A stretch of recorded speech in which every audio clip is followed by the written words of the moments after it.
हो सकता है 400 सीटें भी ये गठबंधन जीत जाए।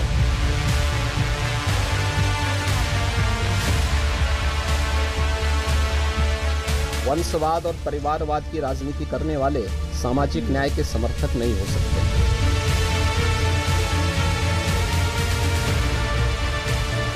उत्तर प्रदेश से हम आगाज कर रहे हैं सरकार बदलने का, 24 में हम केंद्र में बदलेंगे।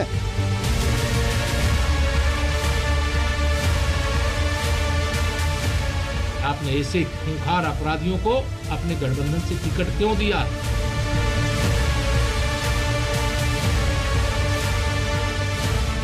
समाजवादी पार्टी के राष्ट्रीय अध्यक्ष किसी एक दलित की हत्या पे, रेप पे, कितने बड़े बड़े मामले में नहीं गए उनके घर।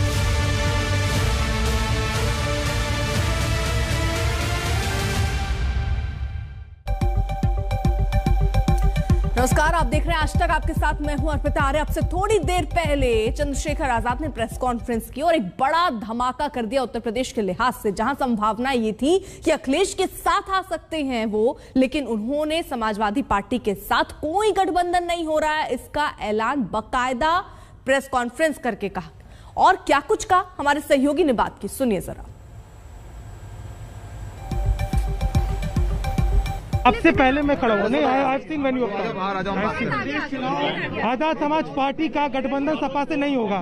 चंद्रशेखर जी, आप बताइए, ये गठबंधन नहीं हो रहा है, आपने साफ कर दिया, आखिर क्या हुआ जो बातचीत नहीं बढ़ती? देखिए, कुछ मुद्दों को लेकर असहमति है। पिछले 5 साल का कार्यकाल हमने देखा, हमें लगा कि ये नई सपा है, इसमें कुछ बदलाव होगा चीजों में, यहाँ बात होगी सामाजिक न्याय की, लेकिन वो मंचों से हो रही है। 25% दलित समाज के लोग हैं उत्तर प्रदेश में, उनके प्रतिनिधित्व के बगैर आप किस तरह सरकार बना लोगे? मैं बड़ा आश्चर्यचकित था।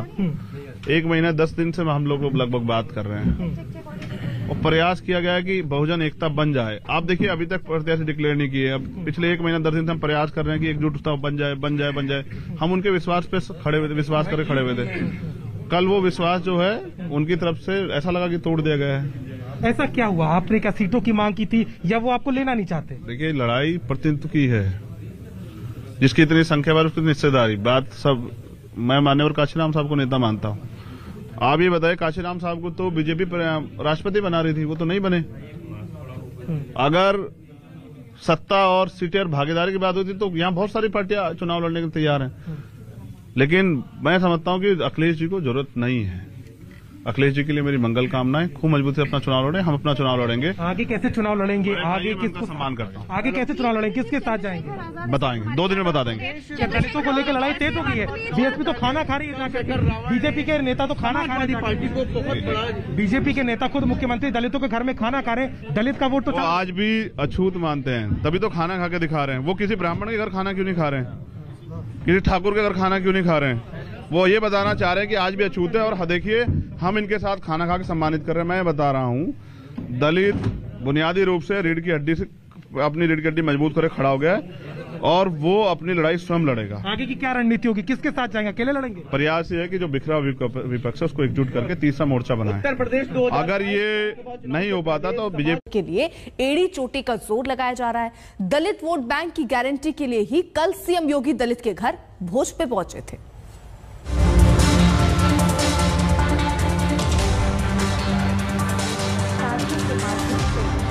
भावनाओं को उन तक पहुंचाएंगे। माननीय प्रधानमंत्री महोदय के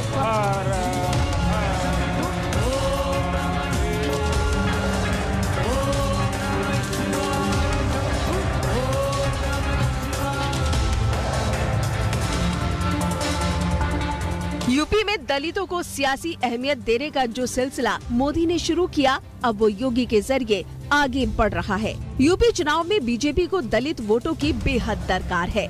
योगी आदित्यनाथ दलित के घर सहभोज से नया संदेश दे रहे हैं। दलितों का दामन थाम लेने का भरपूर आह्वान हो रहा है, बीजेपी की तरफ से भी तो अखिलेश की ओर से भी। लोग समाजवादी रास्ते पर हैं और अंबेडकरवादी लोग हैं। ये दोनों लोग मिलकर के हो सकता है आक्रोश का साथ ले लेंगे तो हो सकता है 400 सीटें भी ये गठबंधन जीत जाए।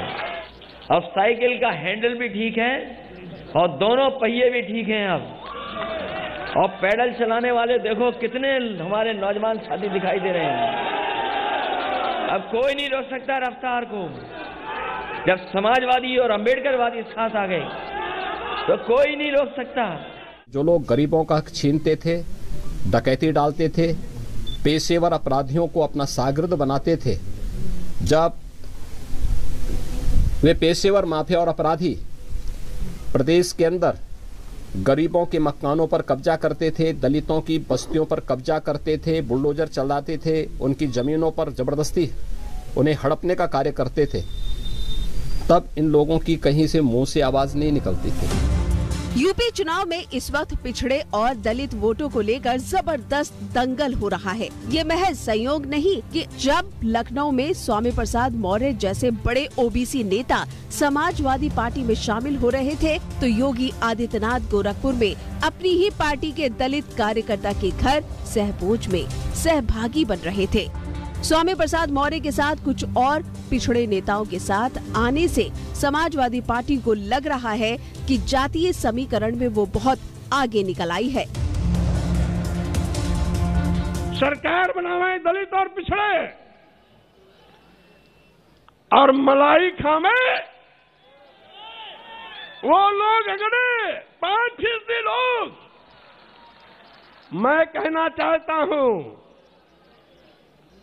आप कहते हो नारा दे रहे हैं 80 और 20 का, और मैं ये कहता हूं 80-20 नहीं, अब तो होगा 15 और 85 का। कभी कभी विनाशकाले विपरीत बुद्धि जो शब्द है और जो वाक्य है वो भी शायद सार्थक हो जाता है। एक का बेटा को टिकट चाहिए, वो छोड़ के चला गया। जब परिवारवाद में परिवारवाद रहेगा, ओबीसी वाद खत्म हो जाएगा, तो क्या करोगे आप? और जब एक को कहा लगता है कि हम हार जाएंगे तो दूसरी जगह चले जाएं। बीजेपी को पता है कि पिछड़ों का वोट कितना अहम है। अगर ओबीसी वोट बैंक का जरा सा भी हिस्सा हिला तो बीजेपी मुश्किल में आ सकती है। शायद इसीलिए बीजेपी का फोकस दलित वोट पर है। दलित के घर सियासी खिचड़ी का राजनीतिक मतलब क्या है, इसे समझने के लिए ये जान लीजिए कि यूपी में जिसने SC/ST सीटों में 65% जीत ली, उसकी सरकार बनी है। जैसे 2007 में 89 रिजर्व सीटों पर 61 में जीत मायावती की पार्टी की हुई, सरकार भी बनी। 2012 में 85 रिजर्व सीट थी, 58 अखिलेश यादव की पार्टी ने जीती तो अखिलेश मुख्यमंत्री बने। 2017 में 86 रिजर्व सीट में से 70 बीजेपी ने जीती और सरकार बनाई। इसलिए अखिलेश यादव भी पिछड़े दलित वोटों के चुनावी प्रबंधन में पूरी ताकत से लग गए हैं और बीजेपी तो सोशल इंजीनियरिंग के रास्ते पर लगातार पहले से ही सक्रिय है। आज तक ब्यूरो। और इसी बीच एक बड़ी खबर आपको बता दें कि उत्तर प्रदेश में किस तरीके से बीजेपी की तैयारी है। आज पहली लिस्ट, लंबे मंथन के बाद बीजेपी आज अपनी पहली लिस्ट जारी कर सकती है। 12:30 बजे वो वक्त बताया जा रहा है जब ये पहली लिस्ट बीजेपी की तरफ से जारी हो सकती है। लेकिन उससे पहले ही देखिए जिनकी संभावना थी टिकट कटने की, क्योंकि एक सर्वे बीजेपी में अंदर हुआ जिसमें ये बताया गया कि बहुत सारे ऐसे विधायक हैं जिनका टिकट कट सकता है। पहले वो आंकड़े ऐसे सारे, ये सूत्रों के हवाले से खबर कि 100 का आंकड़ा था, फिर धीरे से ये हुआ कि नहीं 50 लोगों के टिकट कटेंगे। तो 12:30 बजे बीजेपी की प्रेस कॉन्फ्रेंस होनी है और पहली लिस्ट सामने आ जानी है। धर्मेंद्र प्रधान और अरुण सिंह ये प्रेस कॉन्फ्रेंस करने वाले हैं। आज पहली लिस्ट जारी कर दी जाएगी बीजेपी की तरफ से। काफी लंबा दौर मंथन का चला, अमित शाह से लगा के योगी आदित्यनाथ लगातार बैठकों पर बात करते रहे, चर्चा होती रही उम्मीदवारों पर, क्योंकि ये भी कहा गया कि एक ही जगह से 3 उम्मीदवार हैं सामने और ऐसे में चयन करना मुश्किल है। किस तरीके से ये बंटवारा हुआ है अब देखना होगा। ये 172 उम्मीदवारों के नाम आज पहली लिस्ट में आ सकते हैं, ये सारी संभावनाएं जताई जा रही है। इंतजार 12:30 बजे का।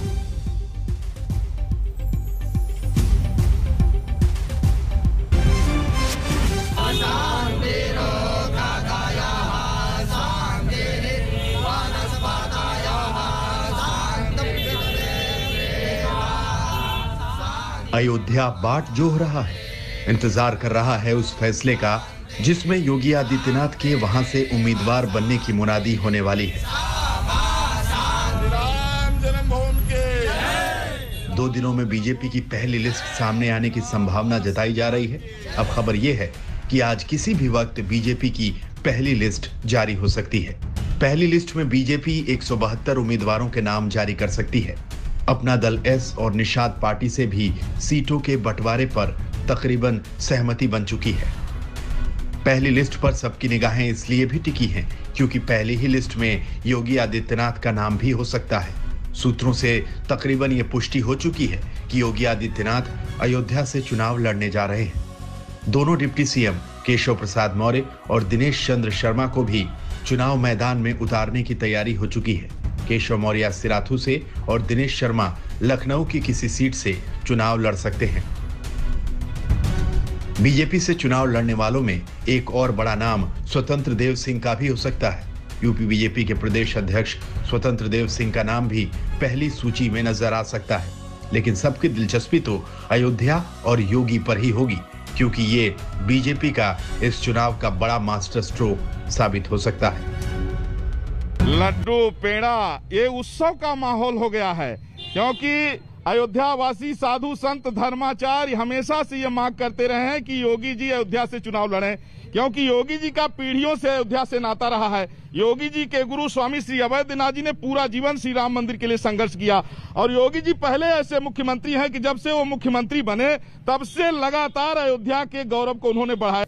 यहाँ सब संतों को अयोध्या ने देखा है, योगी जी को भी देख रहे हैं, एज मुख्यमंत्री के रूप में देखा है और वो मुख्यमंत्री होने के नाते से भी अयोध्या में बहुत आए हैं। वो उनका यहाँ स्वागत होगा, भव्य स्वागत होगा अगर वो यहाँ से आते हैं। योगी आदित्यनाथ को अयोध्या से उतारने के पीछे बीजेपी को योजना हिंदुत्व की जमीन को और पुख्ता करने की है। ये कहने की बात नहीं कि अयोध्या सिर्फ एक सीट नहीं बल्कि एक संदेश है कि बीजेपी को इस चुनाव में भी हिंदुत्व का ही आसरा है। अयोध्या से अभिषेक मिश्रा के साथ हिमांशु मिश्रा, दिल्ली, आज तक। अभिषेक मिश्रा हमारे साथ हमारे सहयोगी इस वक्त जुड़ चुके हैं। तो देखिए, इंतजार 12:30 बजे तक का करना होगा। पहली लिस्ट कितने उम्मीदवारों पर मोहर लग सकती है और जो नाम 3 प्रमुख तौर पे केशव प्रसाद मौर्य, दिनेश शर्मा और सीएम योगी को लेकर जो चर्चाएं चल रही हैं, आखिर मोहर भी आज जब इस लिस्ट में आती है, जब जानकारी तो सामने आ सकती है। अभिषेक हमारे साथ है। अभिषेक, देखिए, एक तरफ तो इंतजार इन सूची पर होने वाली, इस पहली लिस्ट पर होने वाला है, लेकिन उससे पहले एक सियासी बम अब से थोड़ी देर पहले चंद्रशेखर आजाद ने फोड़ा जब उन्होंने ये कहा कि जो संभावनाएं दिख रही हैं समाजवादी पार्टी के साथ वो खत्म होती हुई नजर आ रही है, यानी उनके साथ वो नहीं जा रहे हैं।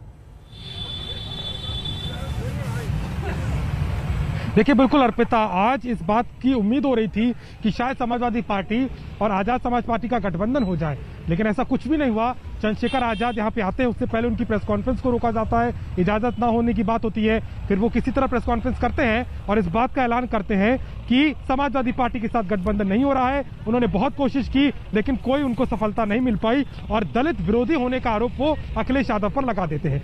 दूसरी तरफ बीजेपी की आज पहली लिस्ट आनी है। दोनों चरणों के चुनाव को लेकर के आज लगभग 172 नाम जो कि फाइनल किए गए थे उनको सामने आने की उम्मीद है। मुख्यमंत्री योगी आदित्यनाथ का नाम लगभग पूरी तरीके से तय है कि वो अयोध्या से लड़ेंगे। तो वहीं बात की जाए केशव प्रसाद मौर्य, तो वो भी सिराथू से उनके संभावना है ये चुनाव लड़ने की। स्वतंत्र देव सिंह भी पश्चिम उत्तर प्रदेश से मैदान में हो सकते हैं। तो तमाम तरह की जो बातें और सुगबुगाहट के बीच में बीजेपी ने आखिरकार आज के दिन इस सूची को 12:30 बजे इस समय तय किया है जब नाम आ जाएंगे। लेकिन उसके साथ ही साथ जो तमाम विधायक और मंत्रियों का जाने का सिलसिला समाजवादी पार्टी में दिखाई दिया, वो भी कहीं ना कहीं चिंता का विषय है। लेकिन बीजेपी मानती है कि संगठन के लोगों को तरजीह मिलेगी और उसकी साफ झलक आज की इन लिस्टों में दिखने की पूरी उम्मीद है। ठीक है, आप नजर बनाए रखिए, पल पल की अपडेट हम आपसे लेते रहेंगे। रुक रहे हैं एक छोटे से ब्रेक के लिए, आप देखते रहिए आज तक। लखनऊ में कोविड नियमों के उल्लंघन मामले में समाजवादी पार्टी की मुश्किलें बढ़ सकती हैं। चुनाव आयोग ने रैली में भीड़ मामले में गौतमपल्ली थाने के प्रभारी को सस्पेंड कर दिया, वहीं रिटर्निंग ऑफिसर से रिपोर्ट मांगी। चुनाव आयोग ने कहा कि 15 जनवरी तक कोई रैली नहीं होगी तो सिर्फ वर्चुअल रैली। लेकिन वर्चुअल रैली के नाम पर अखिलेश यादव ने कोरोना नियमों की धज्जियां उड़ा दी। साथियों, समाजवादी पार्टी के राष्ट्रीय अध्यक्ष माननीय श्री अखिलेश यादव जी के साथ बहुत बड़ी संख्या में भारतीय जनता पार्टी को छोड़कर समाजवादी पार्टी में प्रमुख नेतागण आए हैं। कहने को तो ये वर्चुअल रैली थी, लेकिन यहाँ नियम कायदों की जिस तरह धज्जियां उड़ी वो 100% रियल है। लखनऊ में समाजवादी पार्टी के कार्यालय में इस भीड़ को देखिए। ये भीड़ क्या किसी रैली से कम है? जहां डोर टू डोर कैंपेन में भी चुनाव आयोग ने सिर्फ 5 लोगों को जाने का नियम बनाया है, वहां राजधानी के बीच में समाजवादी पार्टी के कार्यालय के भीतर सारे नियम तोड़ दिए गए। यही वजह है कि प्रशासन को केस दर्ज करना पड़ा है। चुनाव आचार संहिता के प्रावधानों का उल्लंघन कर रहे हैं, 144 दिन प्रक्रिया संहिता के प्रावधानों का उल्लंघन कर रहे हैं। उस समय हमारे पुलिस और प्रशासनिक अधिकारी मौके पहुंचे थे, उन्होंने बाकायदा वहाँ वीडियोग्राफी कराई, उनके लोगों को वहां से जाने के लिए निर्देशित किया, फिर वो लोग सब चले गए, धीरे चले गए। उसके बाद उस संबंध में ये इन्होंने कानून के प्रावधानों का उल्लंघन किया, उस संबंध में अभियोग पंजीकृत किया गया है। जरा फिर से इन तस्वीरों को देखिए। मंच पर लिखा था वर्चुअल रैली और प्रेस वार्ता, मतलब ऐसी वर्चुअल रैली जहां सैकड़ों की भीड़ बिना मास्क के कंधे से कंधा टकराती खड़ी। मजे की बात यह है कि समाजवादी पार्टी कहती है कि हम थोड़े ना बुलाए थे, ये तो खुद आए हैं। किसी को बुलाया नहीं समाजवादी पार्टी, लेकिन लोग आए और लोग कोरोना के नियमों का पालन करते हुए मास्क लगा करके काम कर रहे हैं।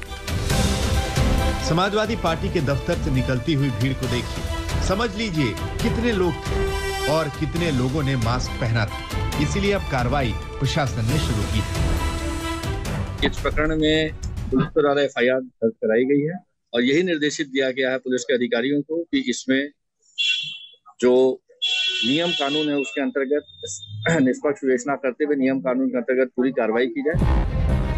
उत्तर प्रदेश देश के उन 8 राज्यों में शामिल है जहां कोरोना के केस तेजी से बढ़ रहे हैं। चुनाव में जीत जरूरी है, लेकिन जिंदगी उससे भी ज्यादा। ये हर दल को याद रखना जरूरी है। आशीष श्रीवास्तव के साथ समझ श्रीवास्तव, लखनऊ, आज तक। फिलहाल रुक रहे छोटे से ब्रेक के लिए, कुछ और खबरों के साथ लौटेंगे बहुत जल्द। आप देखते रहिए आज तक।